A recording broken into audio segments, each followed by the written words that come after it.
vermemiz gerekiyor. Yani şey için, JICA'nın elimizi çok kuvvetlendireceğini anlattık.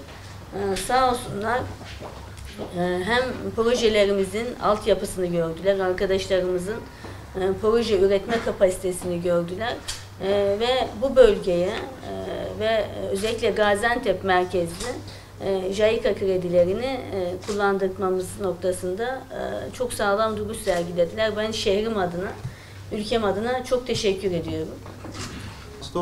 インフラ、的なニーズもありましたけれども、上部構造的なニーズもありました。それから交通のニーズもありまして、住宅に対するニーズも大半ありましたので、そのようなニーズに対するガジアンテプ市としてプロジェクトを作成して、日本側にそれを全てをCerablus örneğinde görüldüğü gibi Afrin'de Afrinlilerin geri dönmesi, Cerablus'a Cerablusların geri dönmesi, Elbap'a Elbapların yani o toprakta yaşayan toprağın halkının yeniden kendi toprağına dönmesiyle ilgili çok önemli bir zeytin dalı hareketimiz devam ediyor.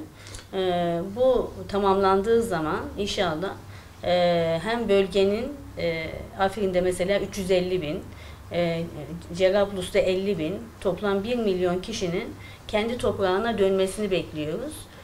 Böylece hem bir taraftan güçlü devlet desteği alıp büyük yatırımlar yapıyoruz, bir taraftan da komşularımızın kendi toprağına dönmesi konusunda da her türlü desteği veriyoruz. Güvenli bölge, huzur koridoru oluşunca inşallah önümüzdeki süreçte bu iki boyutlu çözümü takip edeceğiz ve sonuçlandıracağız.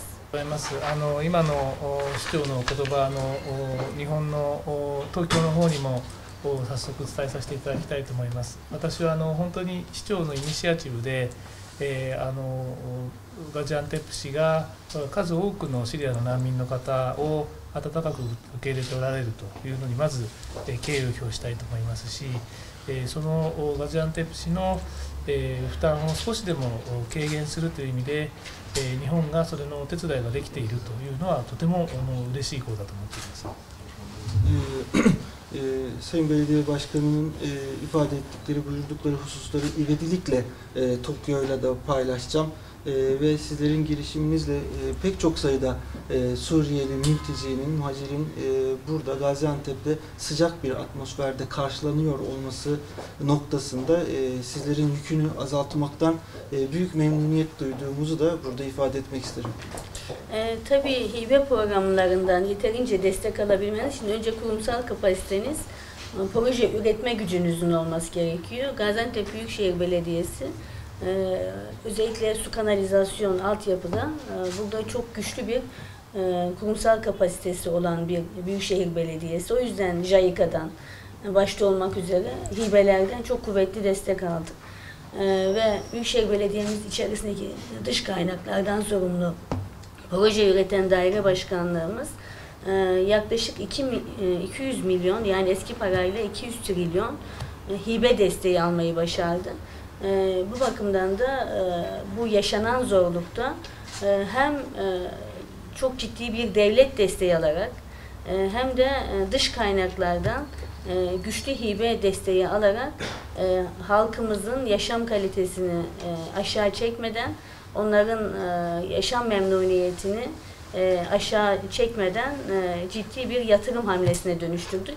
Bu bakımdan da örnek bir belediyeyiz. そうですね、そのようなプロジェクトをいただくためには、その機関としてガーザンテプ市という機構としてのカパシティ、それからそのプロジェクトを作るカパシティがどうしても必要になります。私たちにはそのカパシティは十分あると思います。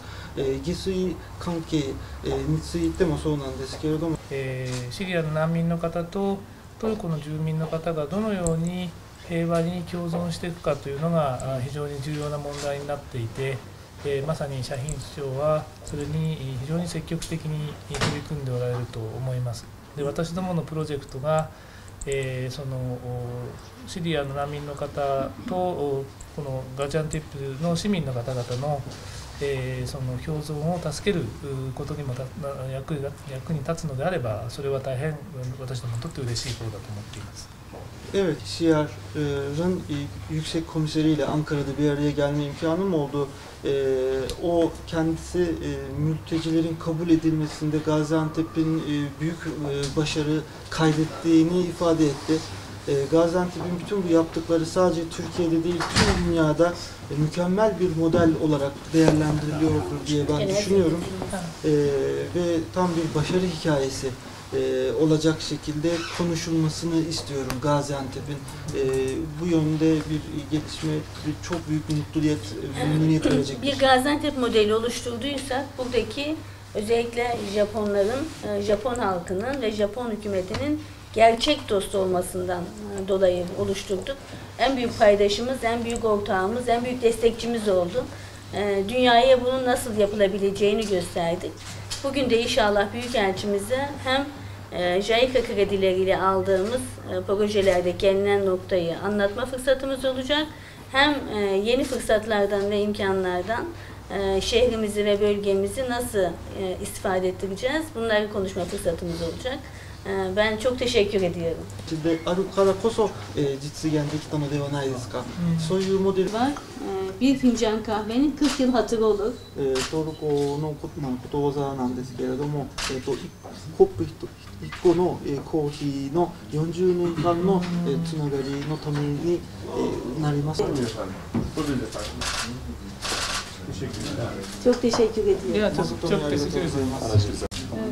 美しい女性なので似合うのではないかと思います。